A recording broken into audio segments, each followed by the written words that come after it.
नमस्ते, यो मेरो फोटोशपको भिडियोमा तपाईहरुलाई स्वागत छ। यदि मेरो भिडियोलाई पहिलोचोटि हेर्दै हुनुहुन्छ भने सब्स्क्राइब गरेर घण्टीको आइकनमा थिच्न चाहिँ नबिर्सनु होला। म शिव, जाउँ अब सुरु गरौँ त। तपाईले यसको भिडियो मार्फत यस्तो खालको पोलर कोअर्डिनेट इफेक्ट्स कसरी बनाउने भन्ने कुरा म तपाईलाई सिकाउन गइरहेको छु। यसको लागि फाइलमा जानुस्, न्यूमा जानुस् अनि यहाँबाट तपाईले नेम कुनै पनि नेम राख्न सक्नुहुन्छ। जस्तै यहाँ मैले फास्टैग भनेर राख्दिए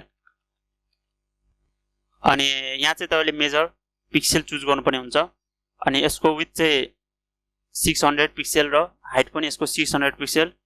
रिजोल्युसन तपाईले चलाइराख्नु पर्दैन, यहाँ 72 नै राख्दिनुस्। अरु मुनिपटि तपाईले के चलाउनु पर्दैन।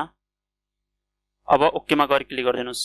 अब यहाँ हाम्रो न्यू पेज आयो। अब म लेयर प्यालेटलाई सो गर्छु। यहाँ निर लेयर प्यालेट छ। अब यो लेयर प्यालेटलाई सो गर्नको लागि हामी कहाँ जान्छौं, विन्डोजमा गएर यहाँ निर लेयर्स भन्ने लेखिरहेछ। कीबोर्ड F7 प्रेस गरेर पनि तपाईले लेयर प्यालेटलाई सो र हाइड गर्न सक्नुहुन्छ। यहाँ निर हाम्रो लेयर प्यालेट आयो। सुरुमा यहाँ निर एउटा न्यू लेयर क्रिएट गर्दिए मैले अनि यहाँ राइट माउस क्लिक गरेर रेक्टेंगल मार्किङ टुल चुज गर्नुस्। यदि मैले ड्र्याग गर्दिए त्यसले यति ड्र्याग गरेपछि यहाँ फोरग्राउन्ड कलरबाट चाहिँ रेड कलर चुज गर्नुस्। नभए तपाईले कुनै पनि कलर चुज गर्न सक्नुहुन्छ। म चाहिँ यहाँ देखाउनको लागि तपाईलाई रेड कलर छोड्दिए। ओके। अनि यो कलर यसमा फिल गर्नको लागि कीबोर्डबाट अल्टर ब्याकस्पेस थिच्नुभयो भने यहाँ रेड कलर फिल भयो। अब यो रिभिल सिलेक्सन हटाउनको लागि कन्ट्रोल डी प्रेस गर्दिनुस्। यो चाहिँ हामीले न्यू लेयरमा बनाएको छौ। यो रेड लाइन चाहिँ यसलाई म डुप्लिकेट निकाल्दिन्छु। मुभ टुलमा जानुपर्ने हुन्छ। यसको लागि अल्टर सेयर यहाँ निर ड्र्याग गर्यो भने हाम्रो यो डुप्लिकेट निस्क्यो। फेरि अल्टर सेयर ड्र्याग गर्दियौं, डुप्लिकेट निस्क्यो। अल्टर सेयर ड्र्याग, डुप्लिकेट निस्क्यो। अब यो चारटालाई एकैचोटी डुप्लिकेट निकाल्नु छ भने तपाईले के गर्नु पर्यो भन्दाखेरि यहाँ निर अटो सिलेक्टमा टिक लगाउनुस्। अटो सिलेक्टमा टिक लगाइदिनुस् अनि यसलाई यतिले मार्किङ सेलेक्सनले सिलेक्ट गर्नुस् अनि पुनः फेरि यसलाई अल्टर सेयर ड्र्याग गर्नुभयो भने हाम्रो त्यति नै डुप्लिकेट निस्किन्छ। फेरि म यति सबैले डुप्लिकेट निकाल्न चाहन्छु भने फेरि मैले यतिलाई यसरी सिलेक्ट गर्नु पर्यो अनि अल्टर सेयर ड्र्याग गर्दिनुस्। अब फेरि म यति जति मैले सिलेक्ट गर्दिए, अल्टर सेयर ड्र्याग, अझै पुगेन। यति सिलेक्ट गर्दिए, अल्टर सेयर ड्र्याग।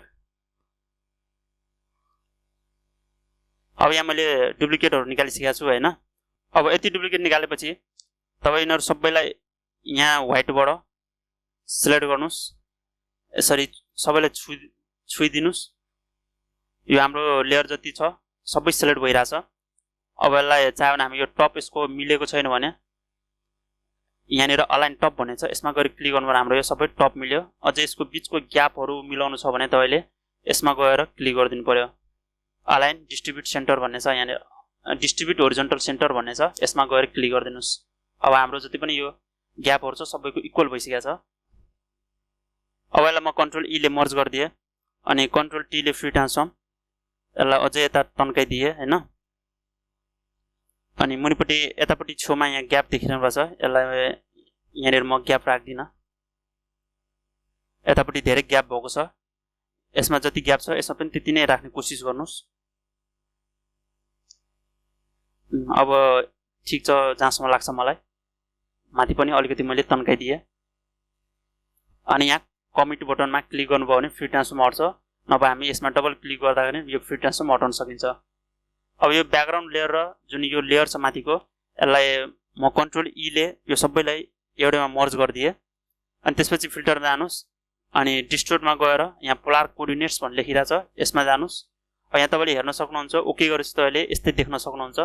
तपाईले यहाँ निर केही चलाउनु पर्दैन। अहिले म सिधै ओके गर्दिन्छु। यसरी तपाईले पोलर कोअर्डिनेट्स इफेक्ट्स बनाउन सक्नुहुन्छ। यदि तपाईलाई मेरो भिडियो मन पर्यो भने लाइक गर्नुस्। केही नबुझेको खण्डमा तपाईले कमेन्ट पनि गर्न सक्नुहुन्छ। आफ्नो नलेजलाई आफन्तजन तथा साथीहरुलाई चाहिँ शेयर गर्न चाहिँ नबिर्सनु होला। हस् त, थ्यांक यू, धन्यवाद।